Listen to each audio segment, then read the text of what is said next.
And if so. And, we have a quorum present. Roll call. I'll start off. Bree Rivera, Kristen Zumar, Tim Gibbs. Marco Rain. Cynthia Batty.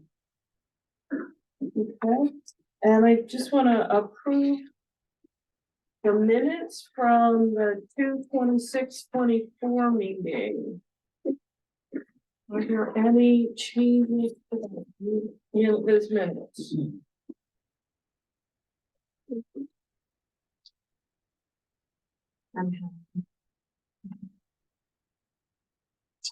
Do I have a motion to approve the minutes as distributed? Kristen Zumar, motion to approve. Bree Rivera, motion second. All in favor? Aye. Oh, sounds good. Okay, I want to move the public comments to now. So, Bree, will you keep time for the 3 minutes, please? And is anybody here from the public to make public comments?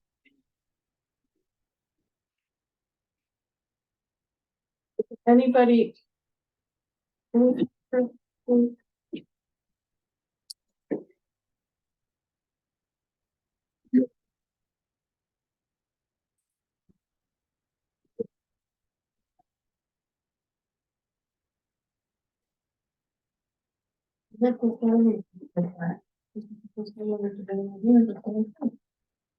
Okay, so I'm gonna also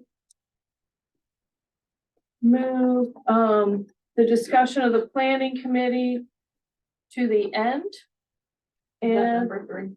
yes, we're gonna move number 3 down. And so the first order of business is gonna be subdivision plan 12 Arbus Avenue. Is somebody here to represent that? You have the floor. Okay, so what we have here. Name and address, please. I'm sorry. Thank you, Chris. So I'm with Feathers Group. I'm Chris Feathers. I'm also the property owner of the property. So we're going to discuss 12 Arbutus. Basically, this was, I guess last year it was downgraded zoning from RC retail commercial down to R2 residential zoning. So we're trying to utilize the zoning as it is now for the property. The historical lot lines is basically what we're putting back. They were already established there, so we're just putting those lines back in place. I believe there's like 7 houses on the street as we speak right now. All are within 50-foot frontages of the property. So it is in coordinates with the type of properties that are already there on the street. With each lot being 50 by, I guess it's 146. There's plenty of room to stay within the ordinance for the zoning, the lot frontage, the setbacks, and so forth. There's also laterals already existing for each lot that's out there. So the infrastructure, when the development was originally placed, the laterals for each of for the sewer are already out at each of the lots. Do you guys have any questions? Is there anything on that property right now? No, it's clear. It's clear. And you're gonna be building semi-detached? No. What are you building on these lots? Two family duplexes. Okay, top and bottom or side by side? Stack. A stack, okay.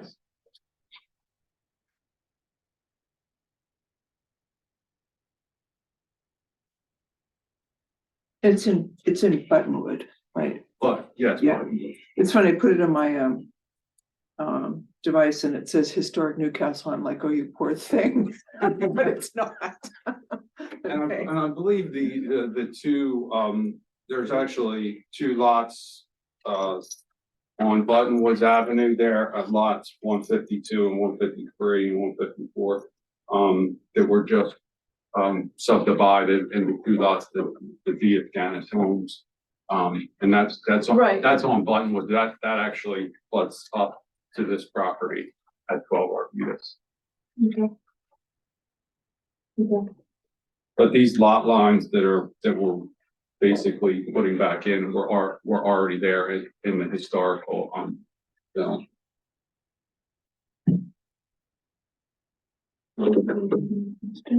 Is it inappropriate thing? Turn it down. I just curious, are they rental properties? Or, They are gonna be rental properties. I'm just curious. Chris, do you want to go over any of the things in your letter that are concerns? Sure. So you should have a letter in your packet dated March 20th, 2024, from me to Chairman Rain.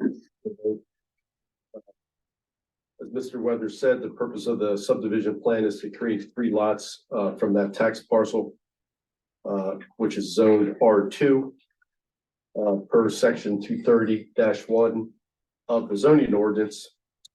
For the purpose of the subdivision for the construction of 2-family dwellings as well. And 2-family dwelling is defined as a detached dwelling on a permanent foundation designed for or occupied by 2 families only, with separate housekeeping and cooking facilities for each. So that differs from a semi-detached where the dwellings would be separated by a lot line on a common wall. So this is 2 dwellings on 1 lot, period. And in this case, it happens to be stacked units as opposed to the, I guess, more traditional duplex that we think of as side to side. But whether it's stacked or side to side, they're both 2-family dwellings. 2-family dwellings are permitted in the R2 zone.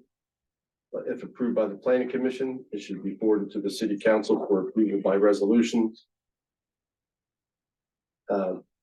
Just as a note, while the purpose of the plan notes to recreating the 3 lots, that really doesn't matter that there were historical lot lines. The lot lines have been removed.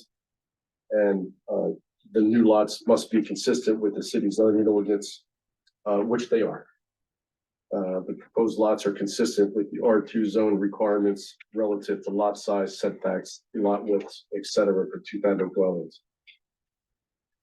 Note number 1 under general notes should be removed, which states this plan does not propose any construction and is only intended to recreate historic lots. This subdivision plan does create development potential, so I think that note should be removed. Maximum building bulk of 35% should be added to the plan. If unknown at this time, note 7 regarding building height should be removed. And the rest are next several notes are minor plan revision notes that we suggest be made to the plan. Note or comment number 13 in our letter. Prior to the planning commission chair signing the plat, the applicant should provide evidence of water and sewer availability and plan approval by the Municipal Services Commission and the County Department of Public Works respectively. And comment number 14, I spoke to Mr. Bergstrom, the city building official, about this today. The comment is that there are 6 water and sewer tie-ins proposed for the lots. And I think Mr. Weathers just stated that the sewer laterals are already in. So there's only going to be 3 trenches in the street along this frontage now. And what happens when there's multiple trenches in a road that are close to one another, the jurisdiction sometimes prefers a full width overlay of the road instead of multiple trench patches. And Mr. Bergstrom wasn't concerned about that and said if the city, he will work with the Municipal Services Commission and or Public Works and repair the road as necessary in the city's eyes. So he's not concerned about the need for full width overlay. So does that remove your objection number 13? Or does it solve 13? It's not really an objection. I would still want a confirmation from, I would still suggest confirmation from both agencies that water and sewer are available respectively. I'm actually developing the two properties across the street right now, so I'm already in contact with them I've seen that, yeah. for, and they're putting a plan together for the electric and the water taps and how we're gonna address trying to do all that at this, you know, to do the two that are already, that I already have subdivided and these over here at the same time. So it's one project instead of, you know, 5 or 6 projects going. But they didn't seem, they're putting a plan together, but they didn't seem to think that there was an issue with that. Yeah, I mean, it's Just get standard the practice. copy of the letter, Yeah, that's it's- with the approval, yeah. Standard authority. The utilities.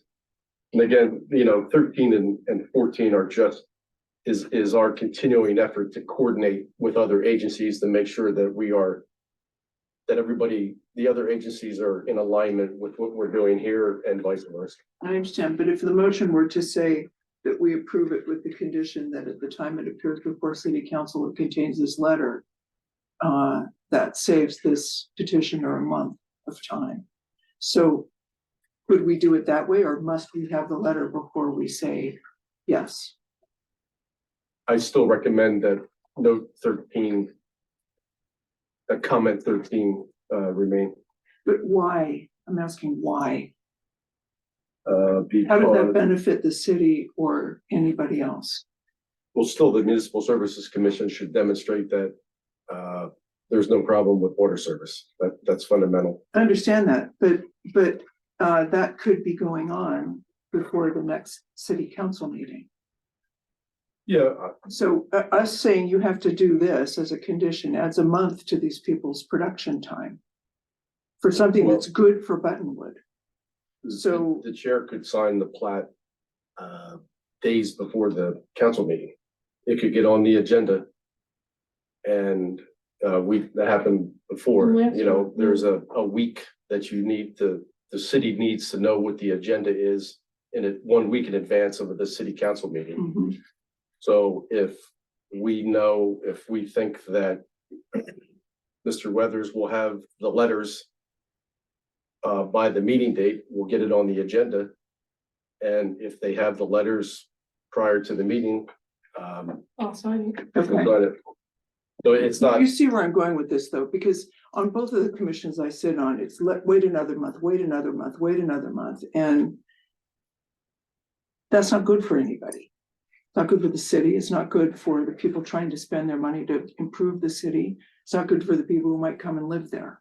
So I'm concerned about how if we decide that it's a good idea, and it sounds like it's a really good idea, how do we stop being a roadblock? That's my concern. I don't consider any of these as roadblocks. I consider this part of the normal planning process and coordinating with other agencies. That's fine. So we have a plan though, so that we're not holding them up. I think I just heard.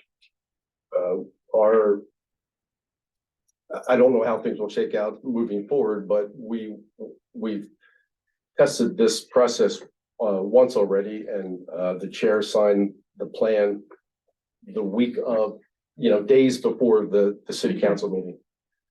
And somehow I was unaware of that. Yeah. But thank you. That's good. Chris, I have questions about that process.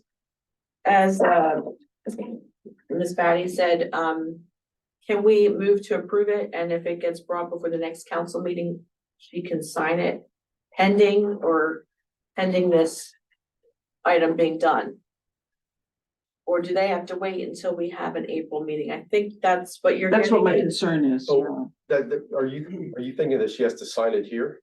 No, well, if, I think he's worried that we're gonna make them wait until the April meeting, whereas council will have already met. No, I have no issue with you conditionally approving this. thank you. And, if you're, Thanks. if you're leaning that way. Yes, I mean, the aligning our approvals with other agencies is common practice, and I have no problem Agreed. with conditional approval. Perfect.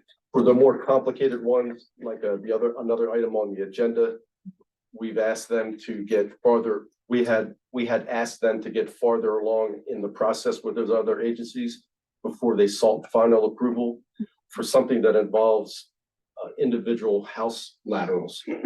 There's really no engineering involved in this. I remember the other issue, which is why I'm feeling concerned. Just out of curiosity, is the downtown development district, is this part of that? No. No. It's not, okay. So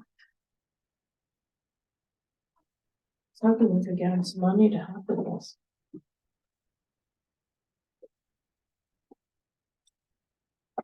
Do I have any other questions regarding?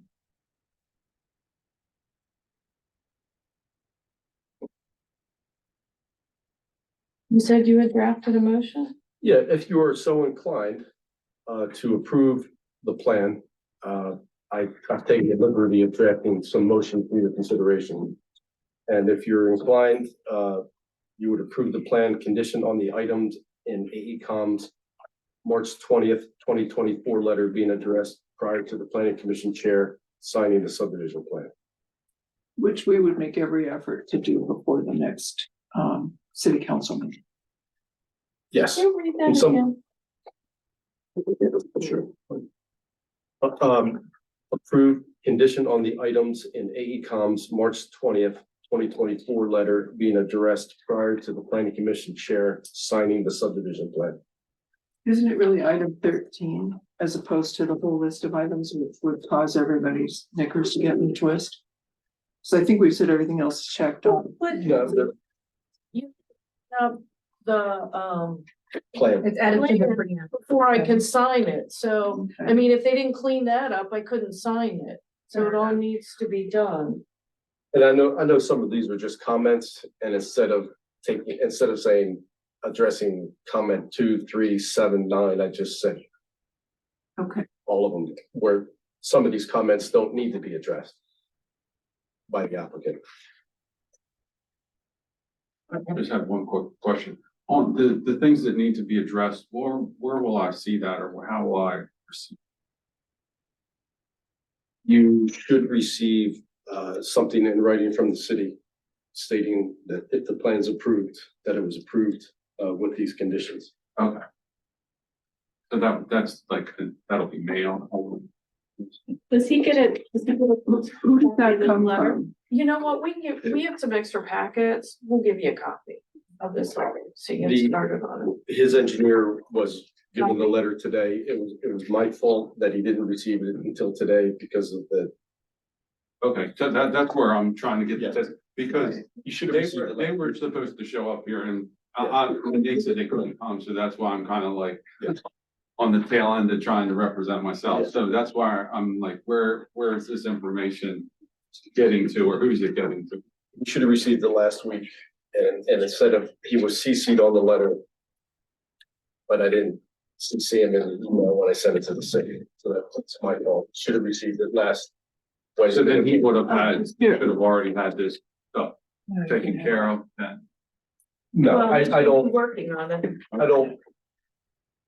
I wouldn't have expected a revised plan by this time. I wouldn't have time to have reviewed it anyway. So these are all relatively minor issues. So it's all 1 through 9 here, everything that. And on the back, So 1 through 14. Yes, And some of these are not things that need to make any, you don't need to do anything for some of these items. They're just, this is a review letter to the planning commission, providing some information to the planning commission as well. So item 1 and 2, 3, 4, and 5, and 6 don't need any action on your part, for example. The 1 through 6 are okay, and then 7 through 14, what needs, does that. Yes. And 14, nothing needs to be done because Mr. Bergstrom,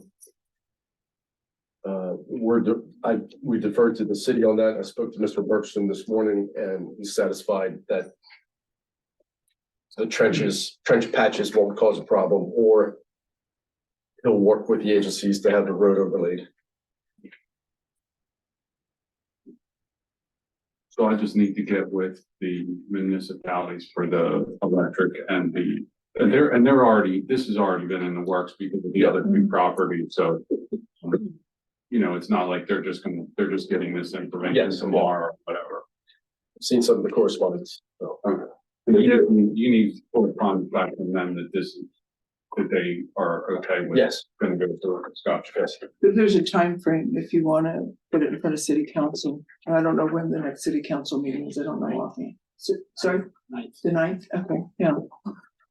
So, all subdivision plans also go to city council for, approval. And in this case, it'll be by resolution. So the city council meets on the 2nd Tuesday of every month. And the deadline for getting on the agenda is a week in advance of that. Okay. So, we will work with you to, get you in front of them as soon as you can. And we have a motion was read. There's no motion right now, it's a suggested motion. We have a suggestion motion. Somebody want to make a motion? I'll make a motion. I'll motion, that we conditionally approve, the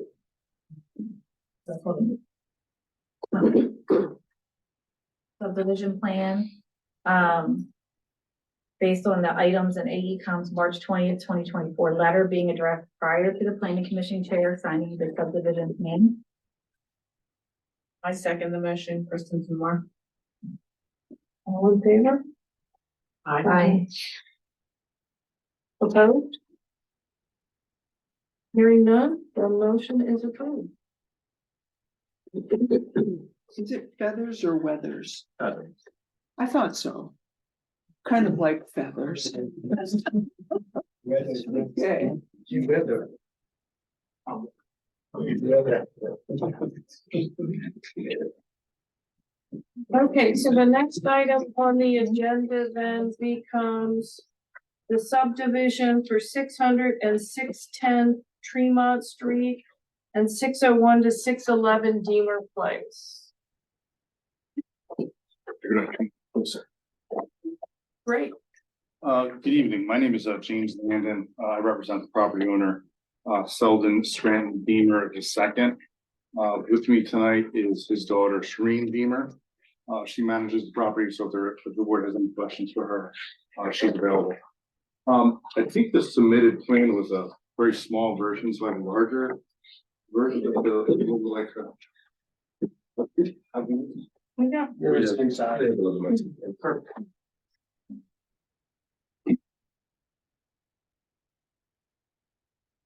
So these are two properties. One is 601 Deemer Place, which is residentially zoned, and it's 0.12 acres, or 1/2 of an acre. We are asking to subdivide that into 2 separate lots. The second property is 600 Tremont, which is 0.31 of an acre, also zoned residential. We're asking to make that 5 separate lots. So 2 lots into a total of 7. Mr. Deemer inherited these properties from his mother, Lena, who passed away in 2021. These properties have been in the Deemer family for over 100 years. The structures that are on the properties have also been there, more than 100 years. I do not know why they were not, individual parcels previously. If you were to look at them, they look like they should be, 7 separate parcels. But it was never done for the last 100 years. So we are trying to do that now. The the homes are separately metered for, water, electricity, and gas. That was one of the questions that we had. In order to effectuate this, subdivision, we had to obtain 11 variances, which we, were before the Board of Adjustment on December 20th. And each of those 11 variances, were actually granted. Does the commission have any questions? I do, forgive my ignorance, because I didn't walk over and look. Do these structures exist already on this? Yes, ma'am. Okay, They've actually been there for, more than 100 years. right, okay. Yep. So you're not actually gonna change the structures? So nothing will change. Okay. So you already have sewer, you already have water, you already have everything you need. That's correct. Is this so that you can sell them separately? So, sell them, finance them, the way they are now, they're very difficult to do either. Yeah. So that's the primary, well, not the primary, it's to clean up what should have been done previously. But yes, that is, part of the motivation. There is no, expectation to sell them in the near future, Mhm. but that is one reason. Okay, that makes sense. So they're rental properties right now. They are, and Miss Deemer, lives on one, in one. She's renting from herself? Yes. Good landlord. Or a good tenant, is she a good tenant?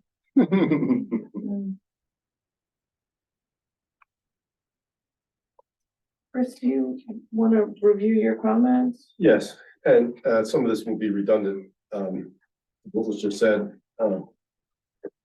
Reading from my March 21st, 2024 letter to Chair Rain that you should have in your packets. In general, the purpose of the subdivision plan is to create lots around existing dwellings. Lots 1 and 2 are being created around 2 existing semi-detached dwellings. So that's the lot line.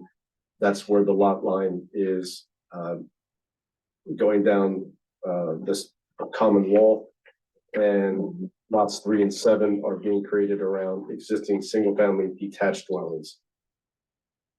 The Board of Adjustment granted 11 variances, which are noted at the bottom of the general notes. The subdivision plan is consistent with the exhibit used for the Board of Adjustment's approval. If approved, the plan should be forwarded to the City Council for approval by resolution.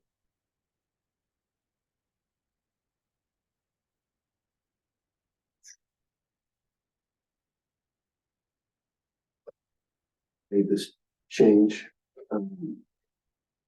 If approved, note number 4, signature blocks could be added for the planning commission chair and the city building official. Yeah, It's right there in the middle. yeah, okay, they amended this, they revised the plan.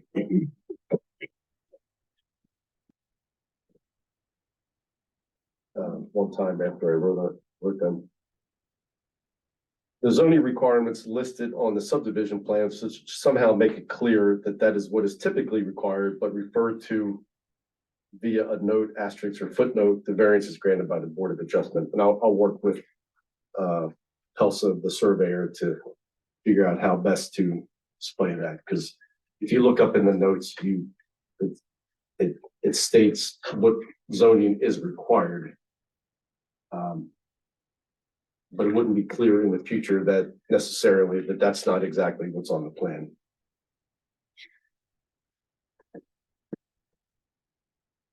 My comment 6, minor comment, the public water and sewer note should refer to the Municipal Services Commission and the county for water and Newcastle County for sewer. I received They put a note on the plan and testimony tonight that each dwelling is already individually served with water and sewer. So no further action is needed for item number 7.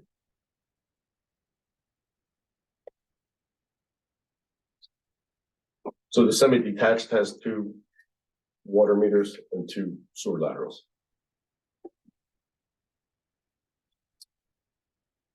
And we've forwarded the comments, out there, you saw that, we're gonna make the, Yes. accept.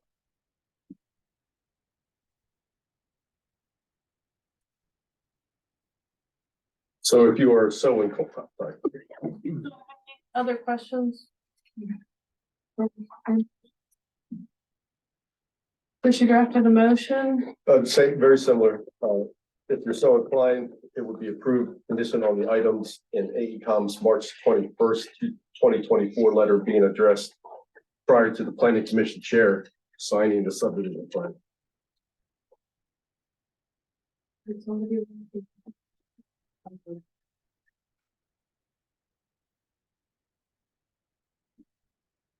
I motion to Subdivision plan.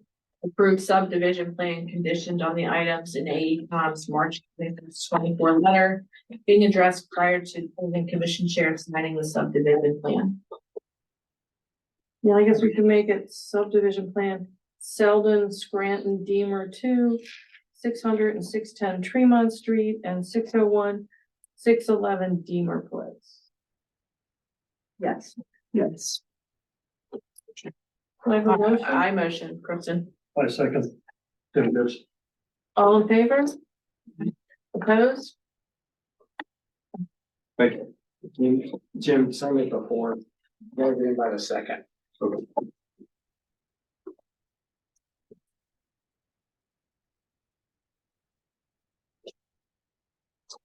Yeah.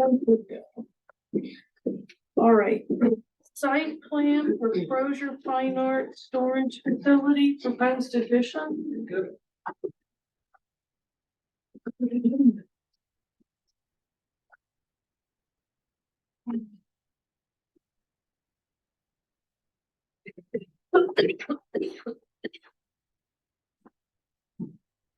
Does that work? Can everybody see that? Let me just ask my fellow commissioners, does everybody else know what this is? Because we've been hearing about it, but I don't actually know what the fine art storage thing is. Well, that's what I'm here for. Hi, my name is Scott Forsyth. I'm with Frederick Ward Associates. I'm here on behalf of Iron Mountain Information Management. They're the parent company. Yep, they're the parent company of Crozier Fine Arts. They do fine art storage and logistics. I think they're an international company, maybe just in the United States, but they're kind of a stopgap for museums and all of that for fine art storage. So they're in the Center Point Business Park. The address is 1400 Johnson Way. We're proposing 16,000 and change square foot building addition. It's right on the front there. It's all open space. We're proposing the building. Rest of the site is an existing 41,800 square foot building. Got the parking, and you have some woods in the back, which we are not disturbing. They pretty much just need more storage space. And they're putting in some private showrooms so people can kind of set up their art so they can see it in the light and all that fun stuff. So based off of where we're proposing the building, the existing water and sewer connections, the building will go over top of them. So we have to reroute the existing fire and domestic lines into the building. We're also providing proposed water line stub into the building. And that's being coordinated with municipal services. I already have plans out to them for review. And we're proposing relocating the existing private sanitary lateral to the building. And tying into that as well. Site's zoned industrial, we're not changing that. Still meets the bulk site regulations. site is way overparked based off of how it was initially built back in like the nineties. So we're actually losing 3 parking spots. I think the max employee counts like 10 employees and you only need half a parking spot per employee. So that's 5 parking spots and we have about 50. So we're losing a couple. I asked if they wanted to and they didn't want to. I guess I don't need to. Not changing any of the site entrances, site access. We're just kind of putting more building on the front. Stormwater, The same as the other one, just like. yeah, same it's, finishes and yeah, everything. it's gonna be in kind. The existing building is gray.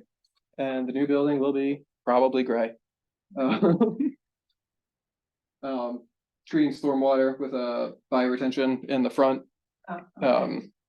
That's going to discharge to the existing regional pond that's treating the business park.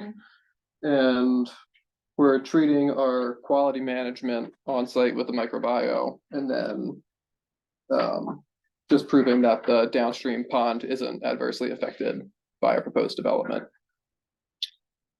And I think that's about all I got.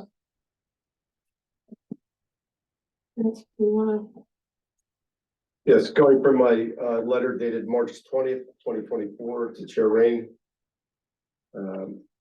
As stated, the purpose of the plan is to construct a 16,163 square foot addition to the Crozier Fine Arts Storage Facility. The parcel is currently zoned industrial per section 230-25A4 of the zoning ordinance. Storage and warehousing are permitted uses in the I district. So this use is permitted within the I district. The proposed addition is consistent with the schedule of zone regulations for the I district relative to setbacks, maximum building bulk and building height. The existing and proposed parking as described in the site data note 14 is consistent with the zoning ordinance. Section 230-28G of the ordinance requires parking areas for non-residential developments to include both interior and perimeter parking or landscaping. However, since no additional parking is required for the proposed addition, actually 3 existing spaces are to be removed. No landscaping is required. Note 6 is a minor comment. The owner and engineer certification should refer to the City of Newcastle requirements. If approved by the Planning Commission, site plan would also be forwarded to the City Council for approval by resolution and recordation in the County Recorder of Deeds. Prior to the chair signing the site plan, the applicant should provide evidence of water availability and plan approval from the MSC. The applicant has provided demonstration that they are coordinated with the MSC already. Last comment 9, that should be prior to signing the site plan. Prior to the Planning Commission chair signing the site plan, they should provide evidence of approval of the stormwater management and erosion and sediment control plans by the County Conservation District. And again, the county has provided documentation that they are currently coordinating said approvals with the Conservation District.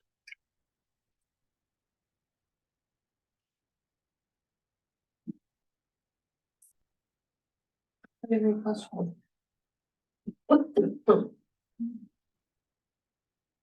Are they planning on planting trees? Cause I see all this stuff about. Yeah, Yeah. I'm just curious, cause it wasn't required. yeah, they, I should have mentioned that. If they were expanding parking, then we would have required landscaping. So the landscaping plan that you see is it's not required by the regulations. It's just something they're planning to do. Yeah, it's, we're just gonna do an in-kind replacement. We have to knock out a couple of the trees in the front, put in that microbio. So, and there's some bushes, so we're just replacing them.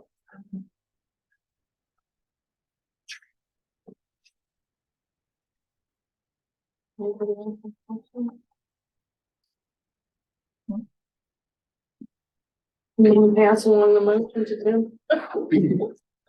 Can I take a turn? Sure. Yes, I see that. Right, so, Tim Gibbs, makes a motion that, for the Crozier Arts Facility Site Plan, that we approve condition on the items in AECom's March 20th, 2024 letter being addressed prior to the planning commission chair signing the site plan. A second. All in favor? Aye. Opposed? Motion's approved. Thank you. So I guess you got to get it done by April 7th? Second. In regards to, Well, we have to get it on the agenda for the April 9th. oh, yeah, okay. If you want it done in the April 9th meeting, you would have it done by second. April 2nd. And then the curves is done. All right, cool. Thank you. Thank you. Okay, now we're looking at the site plan for 427 West 7th Street.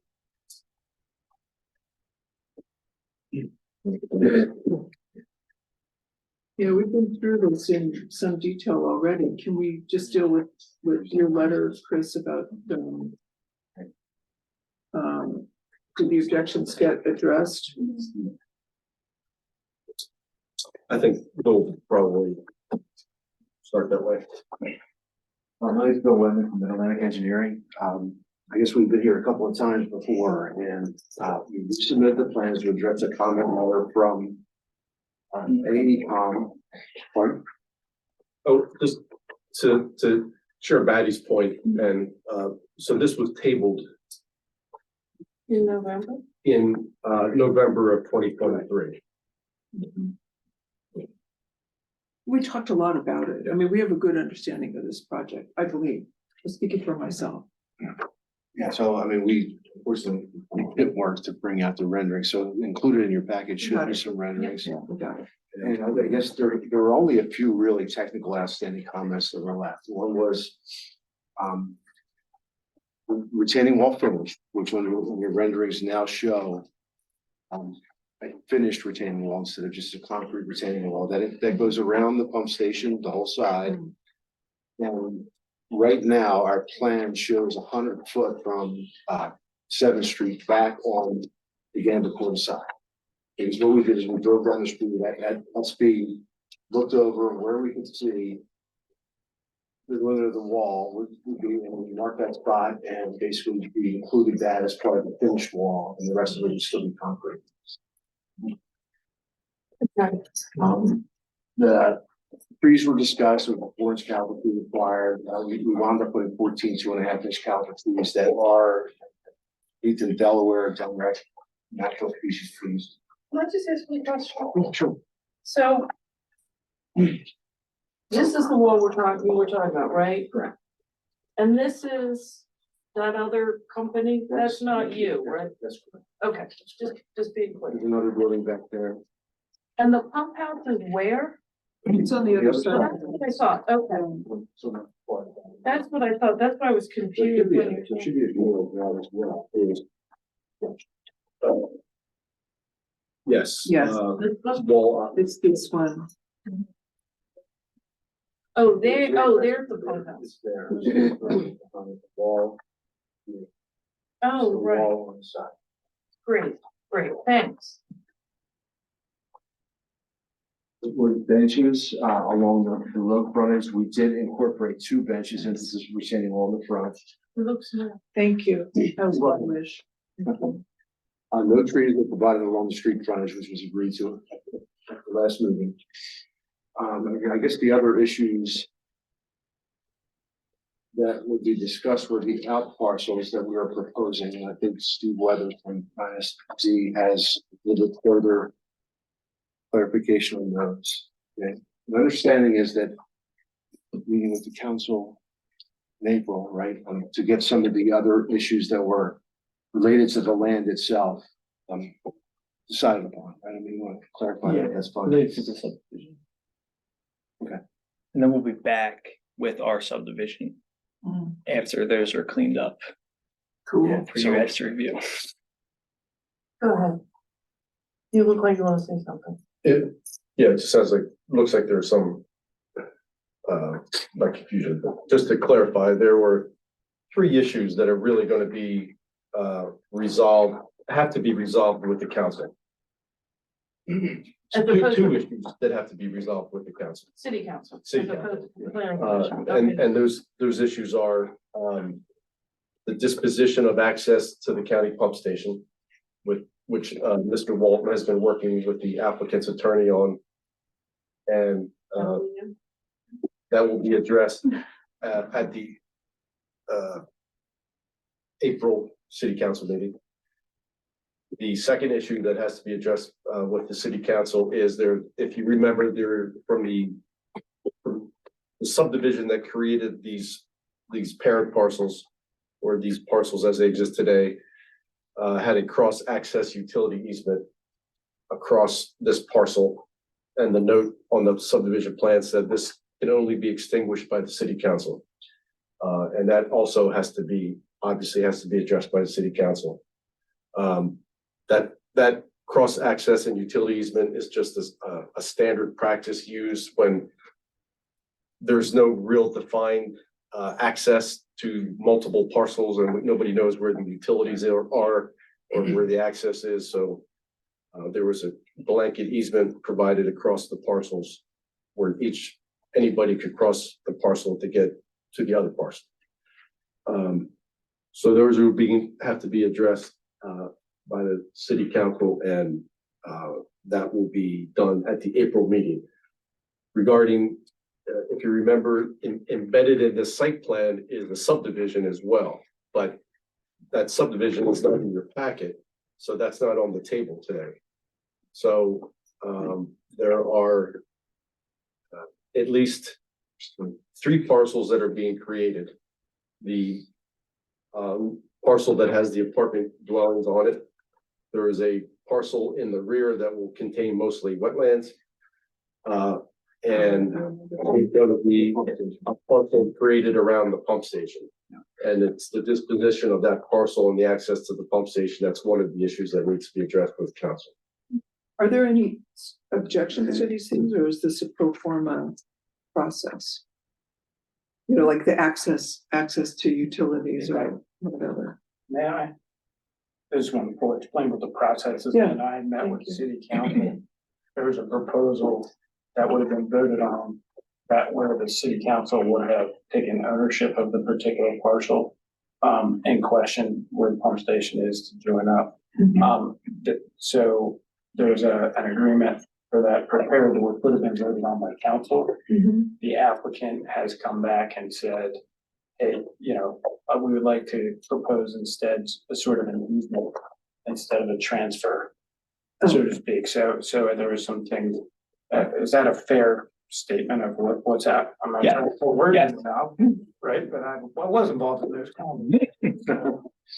So with that, that's council's discretion, ultimately on, and they have not, to be fair, they have not seen the new proposal yet. That will be in their packet, so. Okay, thank you.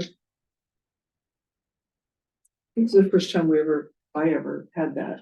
Yeah, And it's something I considered, so. I'm gonna give you one and there's two. Okay. Cross access.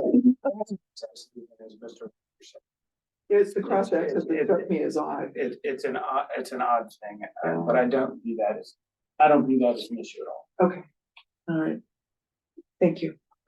A lot of unique things on this parcel. There's a lot of unique things. Yeah. Yes.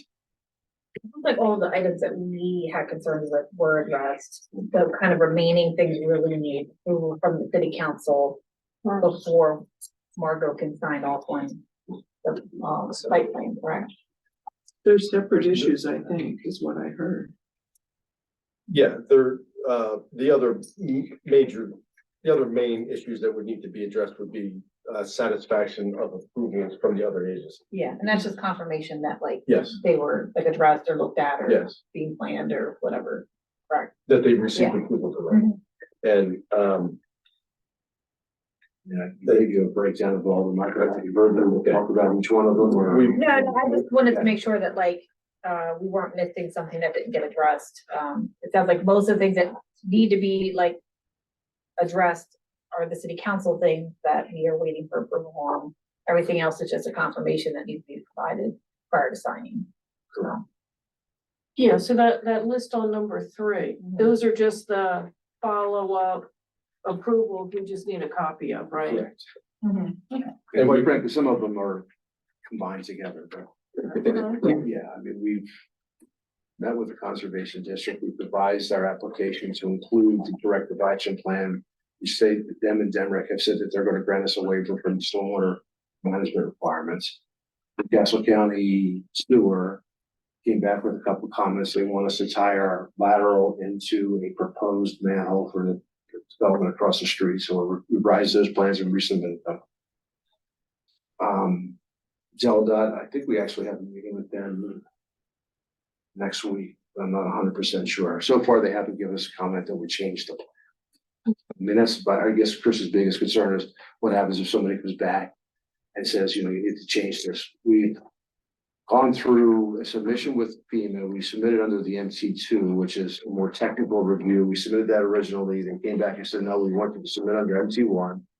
We went back, submitted under MT1, went through the entire process, revised the plans 3 or 4 times. Had recommended approval, then FEMA came back and said, no, you have to submit to MT2. So we've done that, got confirmation with the Homeland Security Friday, being processed, it's in review, so. So this was. They had been working with, just as, this is commentary, just for, informational purpose. They were in the process with these agencies in November, and we had asked them to get further along in the process, which they've been working on. These other agencies doing just that, and, what is this, March? Yeah. And, they're still not done, so that's how much goes on behind the scenes.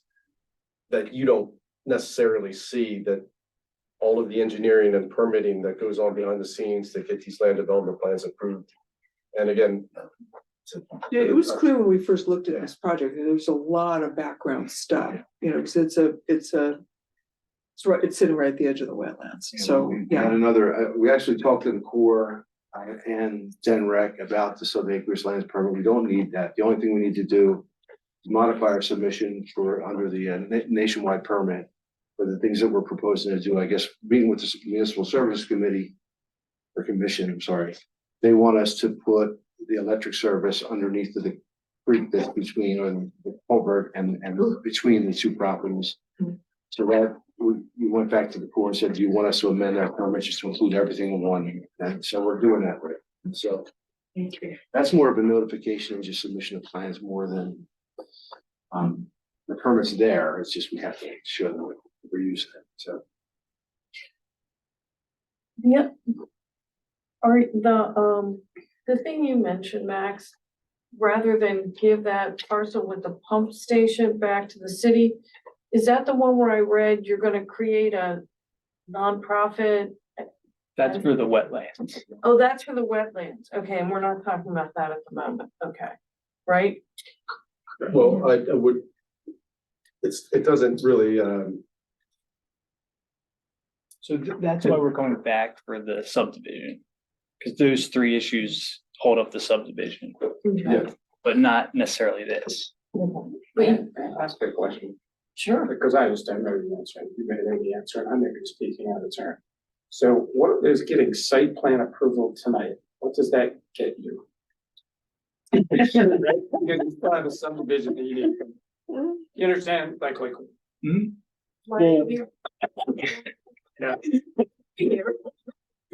so they're together, but they're separate. So, getting site plan approval does get us halfway there. So it'd be the site plan approval would then be conditional upon the council doing so. I'm just trying to get all this right? So then the site plan, then we come, you trying to understand, then you come back to the subdivision, which I suppose in theory would then be a by right subdivision. Is that, Yes. I'm sorry, I'm just trying to understand. That's all. No, Rob Stover from NSBC. I apologize. So essentially, city council with the city manager position being unfilled, city council is essentially waiting for this. Started today. Exactly, it's Yeah. awesome, excellent. So effectively, chicken the egg, council, planning commission, this is a sign that, city council focuses on these issues. But of course, the city attorney's here, so if we don't need it, we don't need it, but it was one of those. I just felt that it was sort of an odd process, understanding that I had to come back.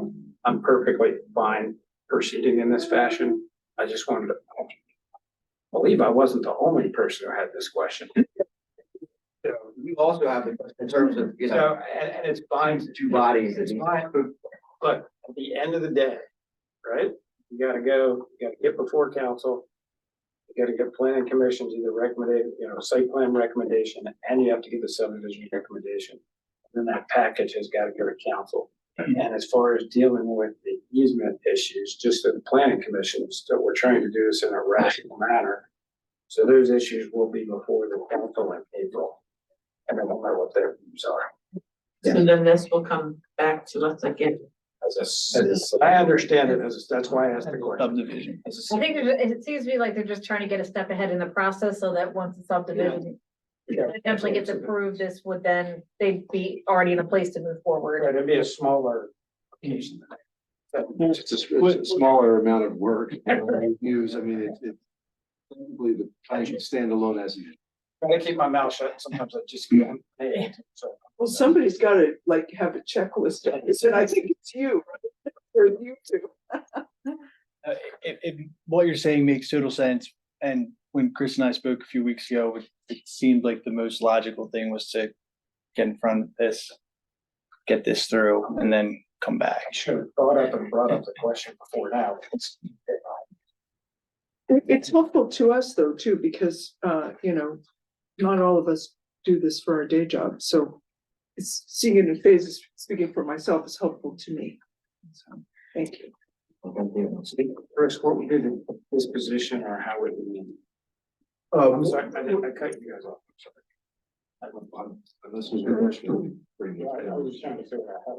So I've again taken the liberty of drafting a possible motion, but before you asked for that, we didn't really talk about how it will be addressed, but the wetland parcel was an issue. The attorneys talked it through, we all talked it through, and the way that the original concern about the parcel being created in the back, that's all wetlands, was, how do we get access to it? What happens if it doesn't get maintained? So on and so forth. So we're satisfied with the way that it is moving forward, with the condition that an easement be provided across the lot that will contain the apartments to the parcel that will contain mostly the wetlands for access. The building in the back doesn't block the access? They have Okay. provided a physical access to the rear of these apartments that abut the wetlands, and it's provided mostly for emergency services. So an emergency vehicle or equipment can access the rear of the building. There's physical access. They are providing pavers leaving the parking lot through which a vehicle and emergency vehicles can travel. And Is that that what access, this thing is here? no, That's a different emergency access, but that is the emergency access. it's just that, but it's in the But it's parking lot. further back, yeah, It's that's in the fine. rear of the building, and that emergency access can also provide access to the wetlands in case they need maintenance, Trimming or whatever. trimming, fire suppression. Just Frank Michael. I'm not jinxing the building, I'm talking about Frank Buddy's. So Okay. that doesn't come out in my review letter, but it will come out in the suggested conditions, and that's why I wanted to explain it. Okay. But there's gonna be a nonprofit that owns that parcel, and you're going to fund it so that there's always money there for maintaining it and paying And it. there's I don't remember it, and maybe you guys can remember, Mr. Tracy sent me a letter with an offer on that. I don't know how it looked, I didn't bring that with me today, but some amount of money. Yes, the answer to your It's question been is down. Yeah, there's a small endowment, yes, for it, which has been offered. And then who manages that? I don't have the letter, but the LLC, which it would be under, would manage that. Okay, Yeah, we would maintain it. okay. It's also beneficial for leasing apartments to not have it look. So it's pretty. Yeah, exactly. Well, yeah, No, I absolutely. guess we'll talk about that a little more in detail. I just was hoping, and I guess you guys made sure there's sufficient money in there. In perpetuity or whatever. Yes, sir. Other questions?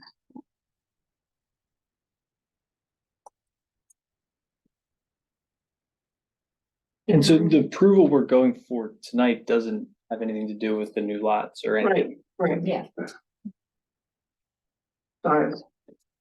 I'd seen that in here. And I'm like, Chris, do you have another thing for you to Yes. pass around to read for somebody? Well, I'd like to go over real briefly, the March 22nd, 2024 letter. 22nd? Yes. It should Oh, be- this is- Yes, note that one. So the site plan was tabled by the planning commission in November 2023. And using the minutes for the approved minutes from the meeting, I listed out the conditions that you had asked to be addressed in more detail, that resulted in the tabling. And the first item in the minutes, that resulted in the tabling in November were all items in the November 27th letter need to be addressed. The applicant has provided responses to that November 27th letter in the above mentioned planning commission updated response with exhibits PDF, which is in your packets. We reviewed that and we find the responses to be satisfactory. The second item from the minutes, you had asked that there needs to be more natural finish on the retaining wall visible from the street. And we've discussed that tonight. Were there don't I remember two options of finish? Well, I guess the finish is, The one finish would be will- a concrete wall with stone finish and that would be a CMU type wall with which I think the two options in there, if they're shown, are those two options. Again, we're right now doing the geotechnical engineering to see what, if we can make a segmental, or not a segmental, the CMU wall work with the conditions that we have. What's a CMU guy? Concrete masonry unit, Okay, thank you. So split face block, I think is what the city calls it, right? essentially, the stamped concrete and the concrete masonry wall would look almost It would identical. look the same, just be built differently. Yes. Yeah, I understand. Okay. So that's why the images are pretty much the same. The same, yeah. You know, In the originals that we have reviewed, I think that they were actually considering a segmental Yeah. wall, which has, I think, gone away. but you provided in your response two options. Right. And I think they had hard copies of only one. So No, there's. They both look identical. Yeah. Unfortunately, They look identical. the old one, the one that we had reviewed. So the difference is, Segmental wall with the batteries. okay, I got you. That's Understood. So this is a drafted wall. The third item that was reasoning for the tabling in November was resolution of the pumping station area with the city council needs to be complete. The applicant's attorney and the city attorney have been in discussions, and this issue will be resolved to the satisfaction of the city council. And that is incorrect. I wrote this before talking to Mr. Walton. So that will happen in, we're suggesting that that happen prior to the planning commission chair signing the site plan. It's gonna happen before they come up for subdivision. You can even say it that way, because we're gonna do it in April. Yes, so the pumping station issue should be resolved in April. But it won't be resolved till April 9th at the. Yeah.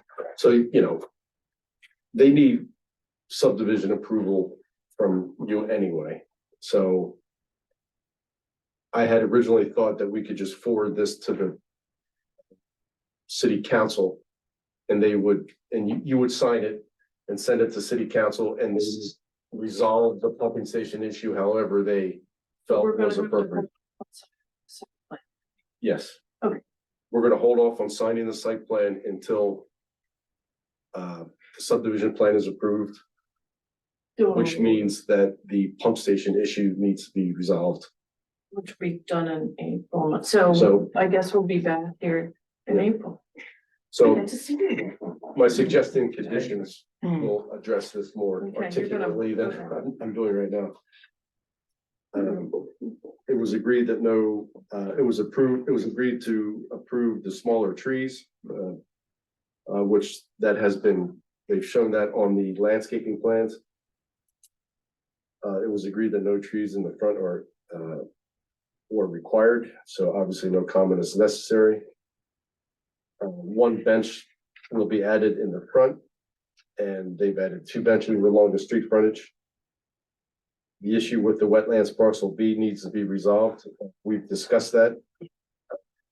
Staff is satisfied that can be resolved, and that'll be part of the suggested conditions. That the applicant make further progress on the status of the other agency approvals. They've demonstrated that they have been working with those other agencies, and staff is satisfied that they've made enough progress to grant conditional approval. And that the applicant makes further progress on the items in my letter dated November 21st, 2023 regarding the extinguishment of the cross-access and utility easement, provision of access to the county pump station, and resolution of long-term maintenance of proposed parcel B, which we've all discussed, which all have been discussed. Number 2, if approved by the planning commission, the site plan would be forwarded to the city council for their approval by resolution. If approved by the council, the site plan would be recorded. Number 3, prior to the chair signing the site plan, the applicant should provide evidence of approval of those agencies and plan approvals listed. And comment number 4, we suggest that a note be added to the site plan stating that the proposed streetscape improvements and the finished retaining wall shall be in place prior to the issuance of certificate occupancy by the city.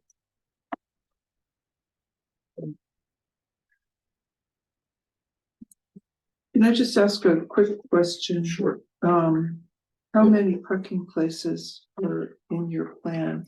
I think I could count them, but it would be easier if you just told me. 37, I think. 237? There's a 37. There's it's in the zoning chart. I can look at it real quick. We get a real number, but. Thank you. And they received when they received special exception approval from the Board of Adjustment, they also received a variance from the parking requirements to reduce them slightly because of There was a variance granted for the size of 25% of the parking spaces to be, That's what- that's large. Mhm. And then there was a variance granted to, I think, 9 less than what was required because of the retail. Because the retail drives additional spaces, which we couldn't. I think they were the 2 related to parking that we received. and I believe those are noted, those will be noted. Those variances are noted on the site plan. Already. Thank Yeah. you.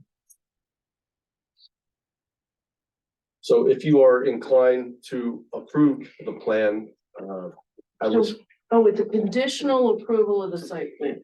We're not quite approving it. right, Additional approval site. just like the other item. Okay. So if you are inclined to approve the site plan, I would suggest that you approve it conditioned on the following items being addressed prior to the planning commission chair signing the site plan. items 3 and 4 in my letter dated March 22nd, 2024.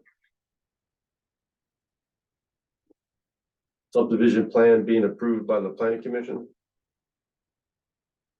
The applicant and the city council coming to a satisfactory resolution regarding access to the county sewage pumping station.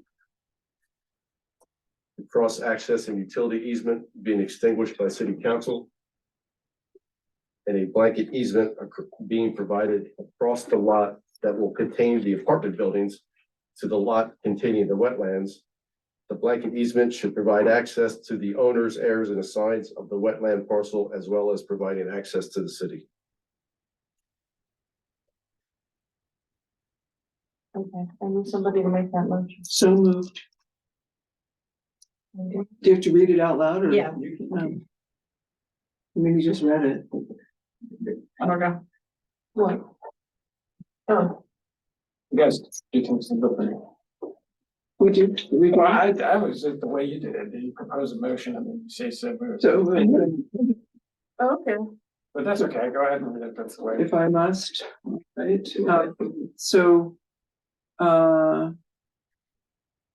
that we would approve the battery site plan conditioned on the following items being addressed prior to the planning commission chair signing the site plan. Items does not have an apostrophe. Items 3 and 4 in AECOM's March 22nd letter, a subdivision plan being approved by the planning commission.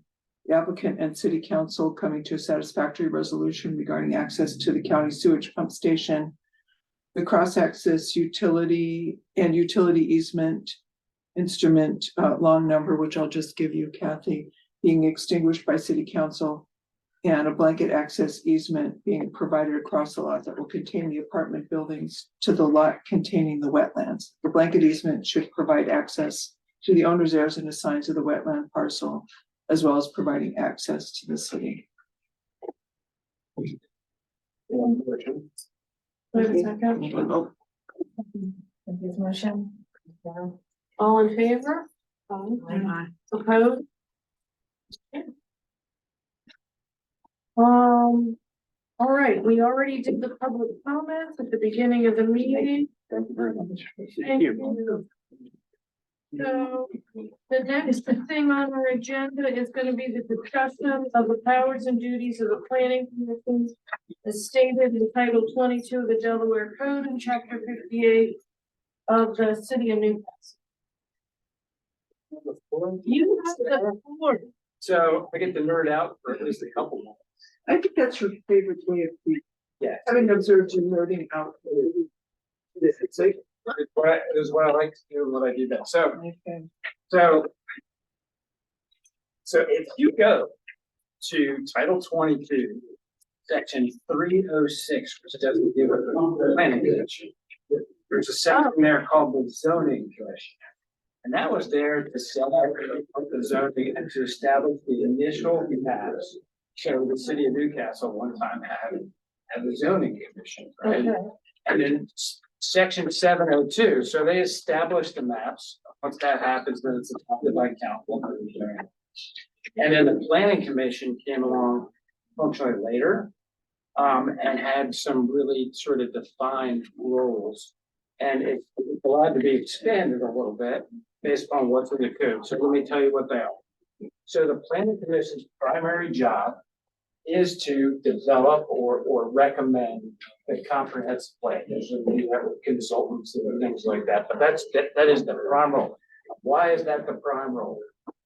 Because the comprehensive plan is the constitution, the municipal constitution for the particular thing. So that's your main role is to do the comprehensive plan, because that way you can't do anything that's in contravention of the comprehensive plan once it's adopted as a force of law. No development is allowed that's consistent with the comprehensive plan. Although we have made changes. Oh, you can make changes. Yes, you can. So you can recommend changes, Mhm. but that's always got to go to the planning commission. Okay. When you make changes to the comprehensive plan, it's always got to be reported. Now, you will not see in the state code any provisions which deal with, for example, review of subdivisions, review of site plans, right?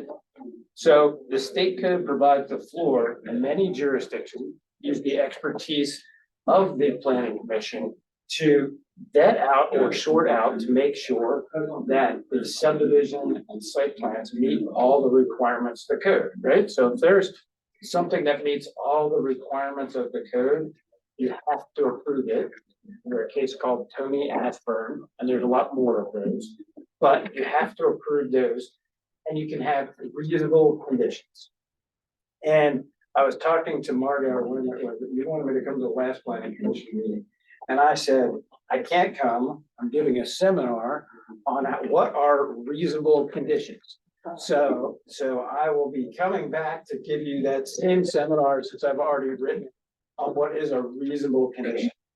Because you cannot add conditions that are unconstitutional conditions. When we think about that, and really, I'll just give you a little teaser. So you can have something called an exaction. So and I'm gonna not use Newcastle, I'm gonna use, there's a farm field, and I have 100 half-acre lots, 50-acre farm, 100 half-acre lots.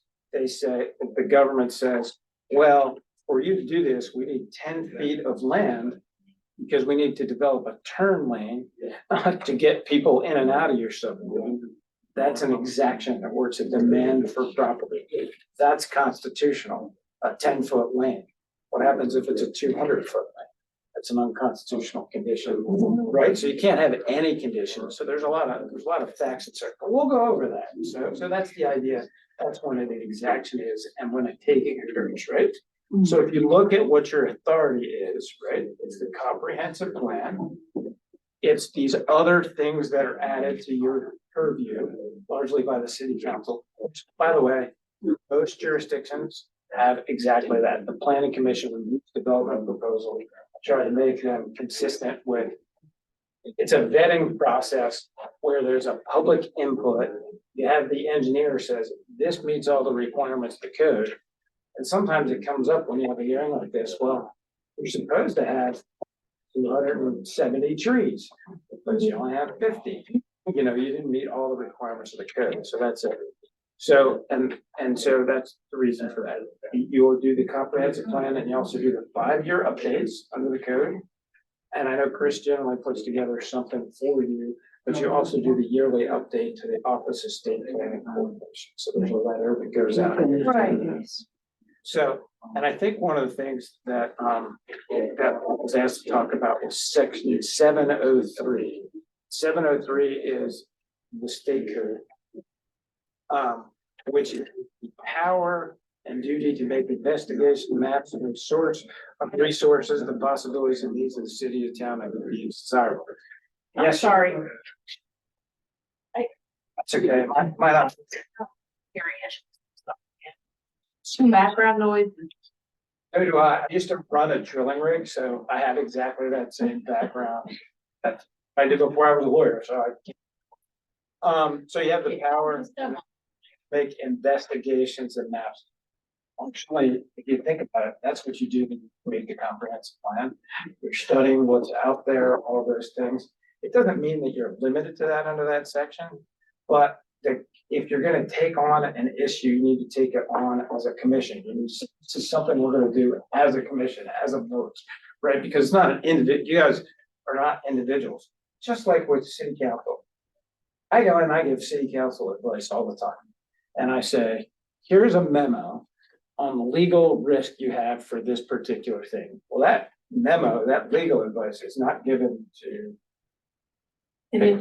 Suzanne. Right? That's given to the council as a whole. So one person can't just decide, I'm gonna give this away to somebody, or I'm gonna waive privilege. That is a privilege of the council.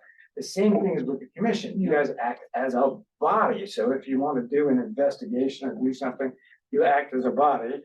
And you also, I can't remember that there's expenditures of funds and talks about the statute. You guys would have to ask if you wanted to do something, the council for the money to undertake that study. So And I did check, and we have no budget. So at the moment, we have no money to do anything. So You can always go beg for it. Yeah, well, you can always ask for it, sure. Yeah, I think this is the time frame that we're supposed to ask when they're doing the budget though. Probably. Missed that. Yeah, you can always get money, But trust me. at the end of the day, here's your job. Your job is to develop the comprehensive plan and recommend it to the council. City council doesn't have to adopt what you want, but most of the time those councils do, or at least largely do so, and that's over an issue. I remember, and the comprehensive plan in a municipality such as Newcastle has a force of law. All the words mean something. Right? If you say we are going to do this in a comprehensive plan, well, you're duty bound by law to do it. Not the same in the counties, but that's good. So it's developed a comprehensive plan. It's to review development proposals to make sure they meet the requirements of the town, to make sure that Chris or I didn't miss anything, or have a public forum where people to come in. That's it. I mean, that's really what you're there to do. And that's the role of the planning commission. And as I stated, you can do other things related to land use, but you have to have the budget and you have to do it as a council. So I don't know what I was supposed to say, but that's what I said. So, Well, to know exactly where. and if you have any questions, I'm happy to. I nerd out over this stuff because I've taken my classes and seen nerd out on if you have. Pontificate on things that most people don't care about. I can't believe people actually show my class. Most knowledge is that way. Just have to accept it. Right, so do you have any questions on? I do. Go ahead.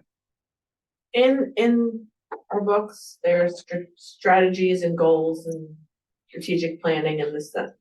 At what point in time, so none of that can come into play with our decision making if Can you give me an example of a strategy or goal? one of them is affordable housing, affordable home ownership. Promote that. Mhm. So for instance, renting duplex is not a home ownership.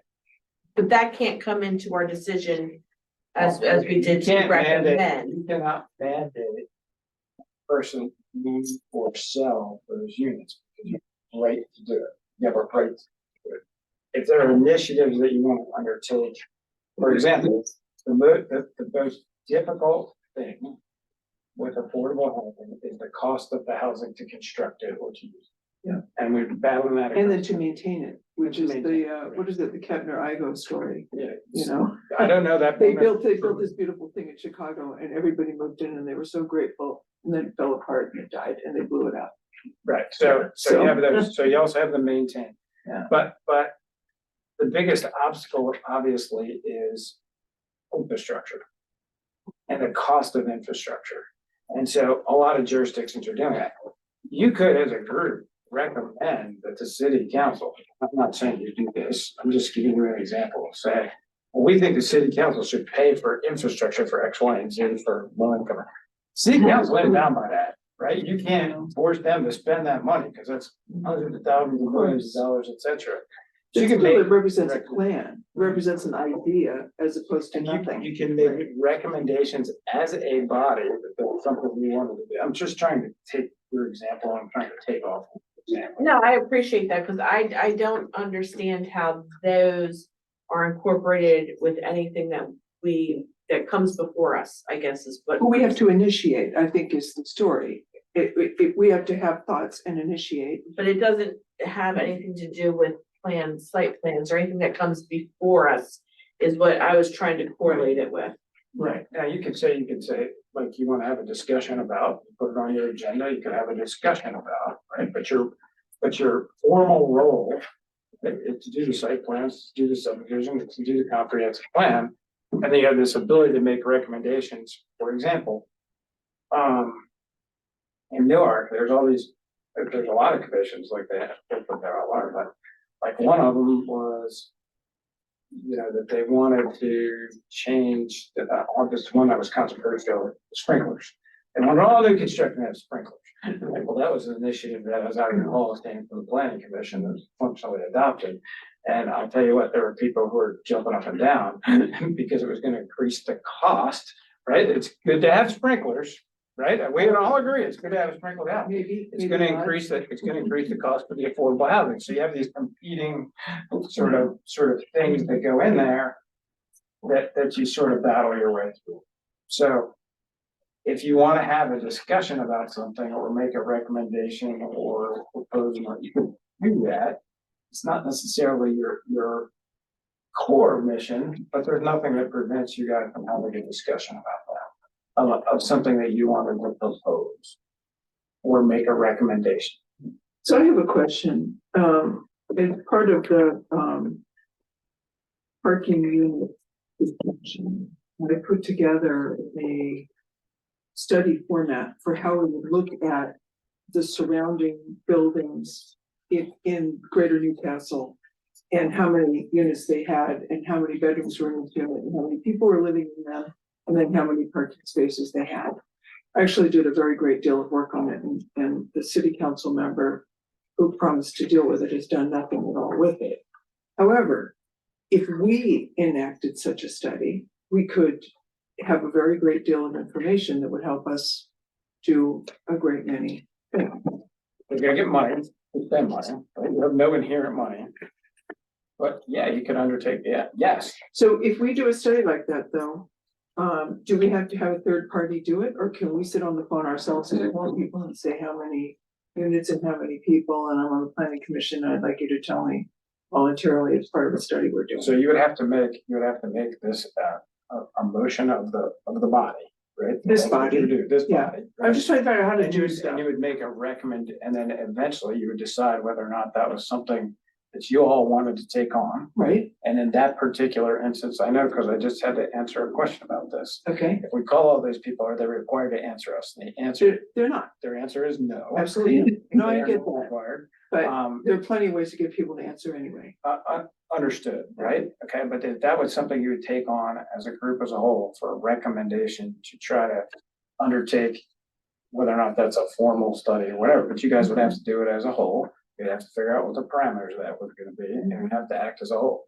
I just want you to know, you go through all that work, I'm just telling you, council is not bound to take your recommendation. I understand, but if you do nothing, nothing will ever happen. Understand? Isn't that right, people? Understand, but that's generally the rule, so. Well, also, we have access to some data from your databases, from stuff you've talked about, from, I think Tim found some access to stuff. You know, we don't necessarily have to spend money per se. We do have some retired people sitting around here who have brains and capability. So, so all I'm trying to do is get the rule book now for what if we want to do something. So I put it on the agenda, have a discussion, we want to initiate a self-study, whatever that is. Right, you put it on, you have a public discussion about it. And you say, this is something we're gonna do, and then you just set sort of benchmarks for how you're gonna do it, and you come back. But it says you can do it, so you can do it. So Kristen, does that help with your question too? Okay, good, thank you. Is there any further questions from me on sort of how this is going? You've heard me talk too many. Never. I think this is very helpful, and you said you would come and present Yeah. Yeah, again at a later time. It just so happened that we were talking and I said, I can't come because I'm doing unconstitutional conditions, and Mario was like, can you give that to us? and Suzanne also wants the city council to do that, so we're gonna try and coordinate a time. To have just one whole presentation. Yeah, that would be great. And are we still getting somebody from Delaware State Housing Authority in? Yes, it's just the timing's been off with, Well, yeah, with. We have a lot of items. yeah, Yeah, there's a lot going on. we were gonna have, Karen Horton from the Delaware State Housing Authority come talk about the state of affordable housing in Delaware. I've seen the presentation from them a couple times. Yeah. And it's something they're very interested in, and Can you get us the deck and we can at least look at that in the meantime? if they would be willing to provide it, so They have to. They're a public service. They It have might be to. online. Yeah, Might be just on Delaware State Housing Authority. yeah. You don't get the same out of it. I know people read my slides all the time because they get them from somewhere. Of course. And then they're like, well, you said this. No such thing as IP. Not quite what I said. There's no such thing as IP, particularly not in a public institution. So, all governments have to give that stuff away. I will, see if we can line her up for, April. Nice. Are we You expecting? want her or me? And Yeah, we should do Well- one at a time. Oh, like, So I need to get with Suzanne about having you come back. Cause we might like try to do that before. Can we do maybe like a special session? Well, that's gonna be the other option. Cause maybe it should be in the senior center. Are they not doing things in there from the? The or council it's means, it's just availability. Yeah. I mean, it might be better to do in a larger venue since there's. Essentially should be more of us here. When I did the OIA training, we did, which was an independent training, we did find a date that the senior center was available. Problem with the senior center is a lot of this is PowerPoint and it's kind of hard. Now, this particular one is not so PowerPoint driven, but it's still helpful to have it. So I'll go wherever you want. I'll show I you. was All that gonna stuff say- is solvable. yeah, Yeah. I think get a projector. And we've all got laptops, Right. but if it's just us and the city council, we might be able to do it in here. But it's also a public meeting. It's It's a public. public Oh. meeting, so then we have to have, Oh, so the training would have to be public? All those trainings are public. Yep. Oh, okay, okay. Other, yep. One thing you could consider. I don't know if this is something, but this is what I'm doing in Milton on Wednesday. Or not, or excuse me, on Milton. You I don't- get them all confused, but there's one municipality I'm going to, they were like, we hate special meetings, but our meeting starts at 7. Can you start at 5:45 and go, you're gonna be here anyway, 5:45 to 7 o'clock, do blank. whatever do you that get a is. lot of questions with that? Presentation? Oh, I get a lot, I've only, to be fair, I've only done the unconstitutional conditioned one once, it was brand new, Newark asked me to put it together. So I did get a fair amount of what are you talking about, mister, in that presentation, because they hadn't heard it quite that way.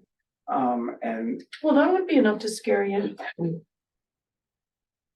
I just wanna make sure that there would be adequate time for Q and A. That's all, or to not feel rushed, cause sometimes I feel. In presentations in general, not just here, that things get rushed and then it's 9 o'clock and everybody wants to leave. so I did the unconstitutional condition one. I did it at Newark. They scheduled an hour. I tried to have it done in 45 minutes, but because I want to leave 15 minutes for question. To your point, it felt like I rushed through it because I had this time, which I couldn't talk about. So you really need like an hour and a half. At least need an hour. And the way I like to do it, and everybody does like it, I don't need to be up there giving a presentation and then hold all questions to the end. No, discuss. I'd rather have, Oh, it's better when fact, people. right, when people have a question, they answer, or they have to do it right now, because I move off of that topic too, and I forget, what I said before, so I find that. to I be- prefer that too. So you guys can beat me up with questions all you want. So. If they wanted to do it before the city council meeting, is that something people could? What time do council meetings are? I usually just watch the replay.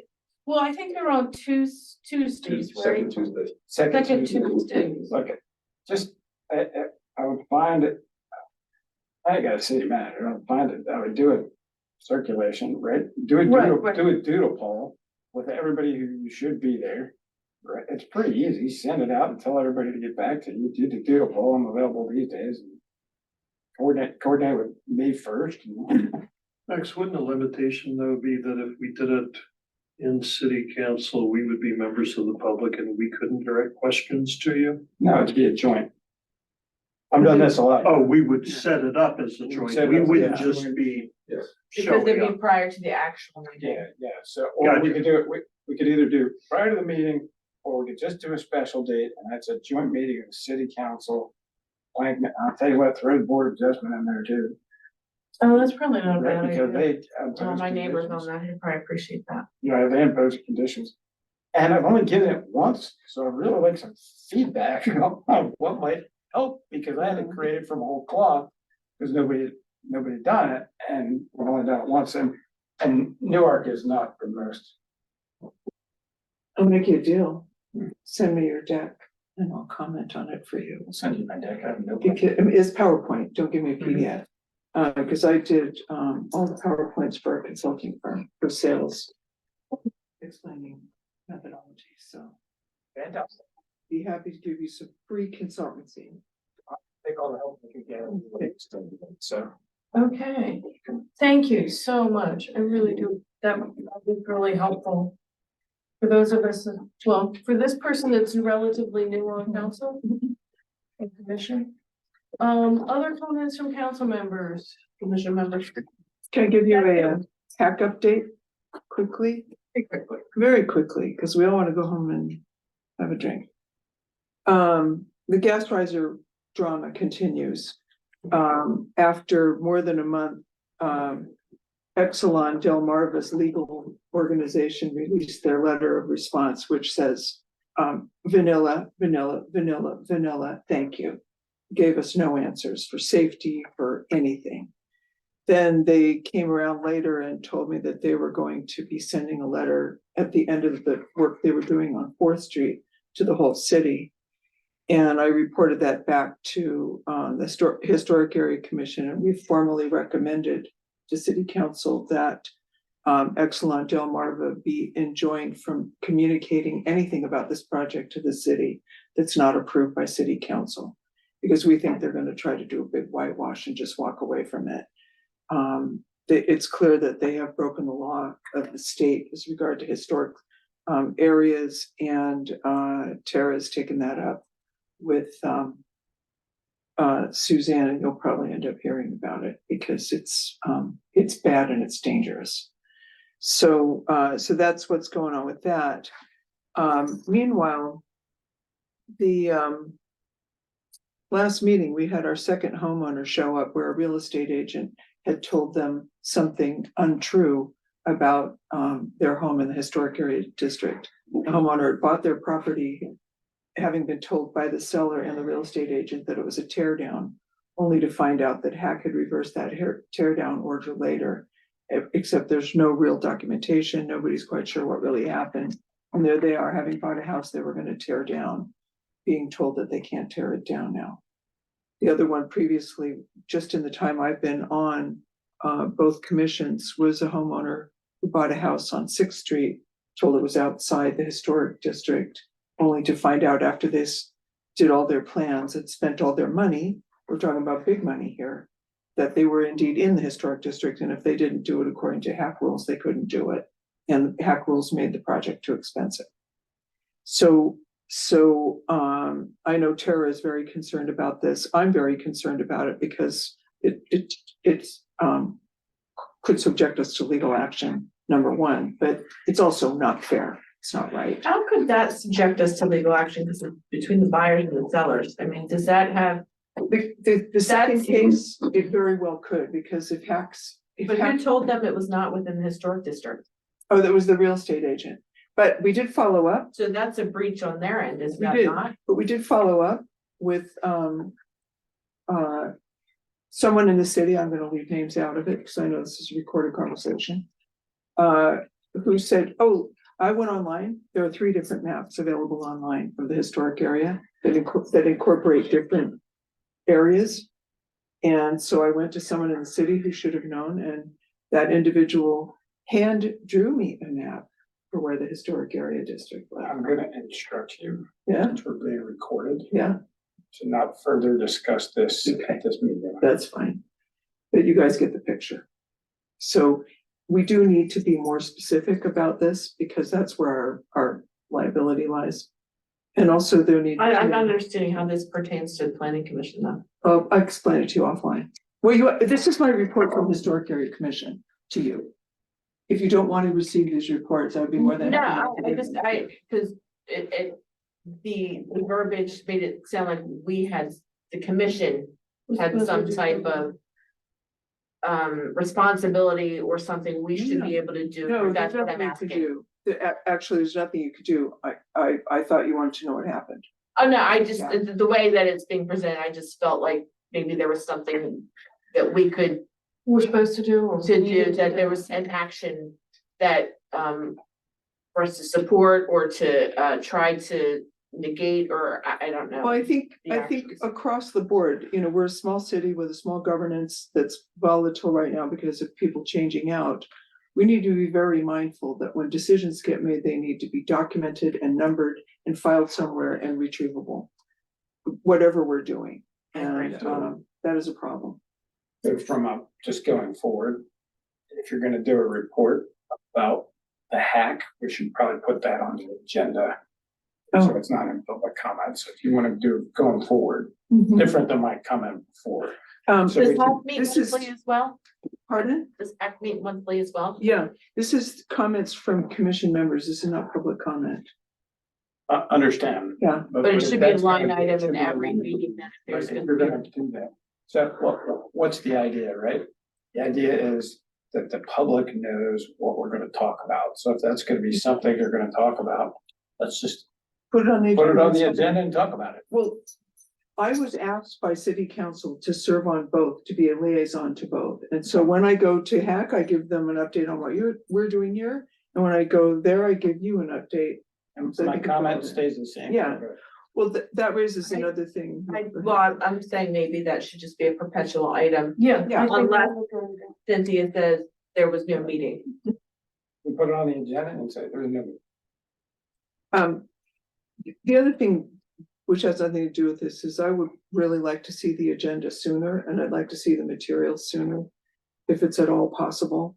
I think it would be good if we could all see the agenda prior to publication. In case we want to add something. Remember, that has to be done a certain number of days prior to the meeting. I know very well. I think the turnaround time to receive this much information on a Friday before a Monday meeting is a lot, as a lot of times we don't have much in the agenda. But I did not have much time to review this beforehand, to be honest with you, so I came in early tonight just to peruse it again and to get a handle on it. So I think to Commissioner Batty's point is, we should at least have a week to view what is coming before us if it's available. Or you can get it in drips and drabs. Yeah, Yeah, and that was, the nature of the agenda, and, that's on being, getting the reviews out just last week. And it's also, I think we need to tighten things up with the city and deadlines for submittals. I'm getting things 2 weeks in advance of the meeting. I was thinking And that as so- people were sending stuff, because there was one thing that you got 2 days before or a day before we had to put it on the agenda and it was all wrong and you sent them back and then they turned around and resubmitted it. So, We understood. do need to change those And, dates. For this month, it's a combination of having received things late and me taking the time to get out the review letters, but I hear. you. is there, can we place a deadline on things Yes. coming in? We could do that, we Specifically could to do that you at the and staff say, level. if it's not in, it will not be discussed until the following meeting. Yes, and I think that's something that we can do internally at the staff level. Yes, you can. I would like for those recommendations. It's like anything else, just like I said before, it's a body, right? So you come up with recommendations for what they are. Then you vote on them and you make them the policy of the planning commission. This is our policy, when we need to submit that. Like, when I get, as you're well aware, many times I go into other jurisdictions. First thing I look at is when I'm representing them, well, what's your policy, right? And sometimes I'll just use it, like most of the places, let the applicant go first. But Newark has a staff report first on each one, right? Yeah. You could set it up in different ways, like how you want to, like you could do your report first and then, so however you guys want to do that, but I think it's sort of an order of procedure and sort of if you wanna be on the planning commission agenda, you need an X number of days ahead. There's probably some more like order of operations. You know, Well, that. and one of the things I wanna do is move the public comments, cause to me, it seems sort of silly to have the public comments after we've already voted on them. Well, I'd like rules about public comments also built into that, some kind of structure. For example, people who bring up individual commissioners' names in their comments, then forfeit their rights to speak for 6 months or something. I'm doing a memo exactly on the First Amendment God, implications of that. okay. We're starting to run it today, so So I think you're thinking we can't do that, is that? I am not on a recorded thing gonna say a word. We'll get a memo. So, to your point, at the staff level, we will endeavor to get the packets out sooner. This week. I think people that have to bring things to you should not be able to bring them to you so last minute that you're rushing through to get them onto the agenda. There should be a deadline that information is to be to you at whatever you perceive to be the correct time for you to address it and in a thoughtful manner and not rush through it. But also be able to get us the packet of information at least a week prior. Yeah, well, in terms of order of operation too, we had applicants here who hadn't seen his letter.